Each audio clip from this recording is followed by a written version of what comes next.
morning everybody, good morning, it's JPR and welcome back to another video. Generally, Pokemon is pretty good at keeping its promises, and nearly everything they tease does become a reality given the time. But there are a few instances of Pokemon forms that have either been described or outright shown to us that have never been made available. But that's not all, there's also a handful of Pokemon forms that were only available for a limited time, and odds are, you probably won't be getting them again anytime soon. I'll be covering both aspects of these lost Pokemon forms in this video, so let's get into it. I'll start off with the latter category I mentioned, Pokemon forms that are no longer available through any means. Of course, probably the most notable example of this would be the spiky-eared Pichu, an event-exclusive Pokemon from Heart Gold and Soul Silver, that can only be found in Ilex Forest if the player has the other shiny event Pichu, which was advertised as the Pikachu-colored Pichu. This special Pichu serves as both a tie-in with the 12th movie, Arceus and the Jewel of Life, and a precursor for the Celebi event. As a matter of fact, this was originally meant to be a white Pichu according to Shokutan, but they decided to make the ears spiky instead because, well, actually, I don't know. I think the white Pichu would have been cooler. Back in 2010 or so, you would have thought spiky-eared Pichu was here to stay. It appeared in everything. The games, the anime, the manga, so it really is kind of surprising that it was never allowed to leave Heart Gold and Soul Silver. Professor Elm actually gives an explanation for this in-game though, as he claims it would be dangerous for this Pichu to be transferred since it has already traveled such a long distance through time with Celebi. Since it hasn't been available since Gen 4, this actually makes Spiky-Eared Pichu the only Pokemon form to never receive a 3D model in the core games. In fact, the only appearance this Pichu has made in any form of media over the last decade is in Super Smash Bros. Ultimate, where it can be selected as an alternate skin. This Pichu has a lot in common with the cosplay Pikachu from Omega Ruby and Alpha Sapphire, another Pokemon that is unable to leave the games it originated from. However, cosplay Pikachu has notably appeared in lots of different media since then, with Pikachu Libre appearing in Pokken Tournament as well as Smash Ultimate. And Libre, Rockstar, and Popstar can all be obtained in Pokemon Go via the Go Battle League. But similar to other costumed Pokemon, they can't actually leave Pokemon Go. Don't you know that pieces of fabric restrict your ability to travel through time and space? It makes complete sense! This does notably leave Pikachu PhD and Pikachu Bell as oddly forgotten variants though. And hey, why stop there? There's actually another form of Pikachu that can't be obtained anymore, the Partner Pikachu. And Eevee, I should add. Yeah, these guys, despite appearing nearly identical to normal Pikachu and Eevee, are technically new forms due to the fact that they have completely unique stats and moves that normal members of the species can't learn. Anyhow, I just found it funny that despite being the literal mascot of the series, the Pikachu family probably has the most lost forms of any Pokemon. The totem-sized Pokemon obtained from Samson Oak and Ultra Sun and Ultra Moon also fall into this category, as they revert to being normal-sized Pokemon when they enter Pokemon Home. That is, for the ones who can even reach Pokemon Home. Yeah, the totem Pokemon introduced in the Ultra games, those being Marowak, Rabombi, Araquanid, and Togedemaru, can't even leave the Ultra games since the data for those forms doesn't exist in the original Sun and Moon or Pokemon Bank. Speaking of Ultra Sun and Ultra Moon, there is a much more significant Pokemon from these titles that we likely won't see again for an extremely long time. Ultra Necrozma. This is a unique form change that only occurs due to an Ultra Burst. The problem is that Ultra Burst can only be activated with the Ultra Necrozma Z. Try saying that 3 times fast. And this item isn't obtainable anywhere outside of Alola and likely won't be for the foreseeable future. This makes Ultra Necrozma one of the shortest lived Pokemon forms ever. And unless Alola gets remakes one day far in the future, we may never see this form in the core games again. Though, oddly, Ultra Necrozma does have its own artwork present in Pokemon Home, so never say never, I suppose. Necrozma has much in common with another fusing legendary Pokemon, that of course being Kyurem. And this will serve as our transition to Pokemon forms that we know exist, but are completely unobtainable.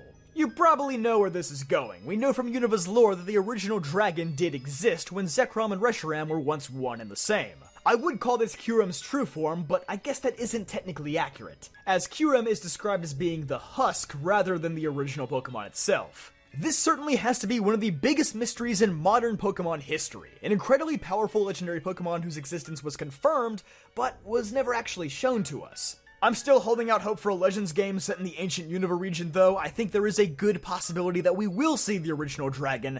It's a matter of when, not if. It's possible the original dragon was even meant to appear in the Gen 5 games, as an unused item known as the Godstone can be found in the game's coding, appearing to just be a gray-colored variant of the Lightstone or Darkstone. This is the only item introduced in Gen 5 that was never made available by any means, so we can only imagine what secrets it may have held. But hey, if that intrigues you, then you really ought to subscribe to the channel. We are incredibly close to 200,000 subscribers, so every person counts. Though it's hard to discuss lost Unova designs without also bringing up Genesect, as we know that Team Plasma modified this Pokemon and installed the cannon on its back. Many fans have been quick to point out Genesect's similarities with Kabutops. Both are bipedal hunters with strikingly similar body shapes who both roamed the world some 300 million years ago. But the theory kinda loses all its steam past that point. As we know, Genesect was always a bug-type Pokemon, and Kabutops has always been the shellfish Pokemon. Their similarities appear to be coincidental more than anything else. Plus, none of the modifications made to Genesect other than the addition of the cannon have been explicitly mentioned by any media, so odds are the reality of this Pokemon's true form is a lot more disappointing than we'd all like it to be. It probably looks something like this. Though if I had to pick another Pokemon that may have evolved from ancient Genesect, it would probably be Lurantis, who at least resembles a bug, unlike Kabutops. Anyway, I'm sorry to be a dream crusher. When it comes to Pokemon that were different in the ancient past, we also have to consider Magikarp. Now, we don't know for certain if Magikarp looked any different in the past, but multiple dex entries have mentioned that Magikarp actually used to be somewhat strong long ago, and they've only weakened over time. Wouldn't it have been funny if Legends Arceus introduced a better Hisuian Magikarp, but Gyarados was still exactly the same? Kinda sounds like a ripoff, but at the same time, I think it would have been worth the laughs. Weezing is another Pokemon that has been described as having two exceptionally rare forms. The first form is described in Pokemon Fire Red's Pokedex, where it says sometimes two small coughing can become conjoined to make a Weezing where the two heads are equally sized. You would think this would be the end of the weird mutations, but nope, Diamond and Pearl keeps pushing for this idea of deformed Weezing, stating, though very rare, triplets have been found. I always found these entries a bit similar to Arbok, who is said to have different patterns depending on the region it's found in. And surprisingly, the games actually do this. Or, at least they used to. But these rumored Weezing forms have never been seen in any form of media, which, not gonna lie, makes me a little disappointed in Galarian Weezing. I think this was the perfect opportunity to put these dex entries to use by introducing some rare-sized versions. Kinda like Gourgeist, or 3-segmented Dunsparce, I guess. And for our last segment, these are Pokemon whose secret forms we've actually seen, but they can't be obtained at all. And leading us off here is Aerodactyl. Well, kinda. Starting in Pokemon Sun and Moon, many Pokedex entries begin noting that Aerodactyl restored from the Old Amber is not the fully original Aerodactyl. Rather, it's theorized that Mega Aerodactyl is actually this Pokemon's true form. So for a short period of time, the real Aerodactyl could be obtained, but since Megas have mostly been phased out, the true form of Aerodactyl is once again lost. Our next Pokemon has had secret forms that have actually been staring us in the face for the last 27 years. Shelder. As you well know, Shelder can take on several different forms after latching onto a Slowpoke and evolving it into Slowbro or Slowking. Counting their Galarian variants, there are 4 types of Shelder pseudo-evolutions that we've just never been able to play with. And as the Pokedex has mentioned, and the anime has shown, this Shelder isn't just a part of the Slowbro or Slowking's bodies, it can quite easily become detached. Heck, if we really want to get technical, is Mega Slowbro even a Mega Slowbro, or a Mega Shelder with a Slowpoke inside? Makes you think, man.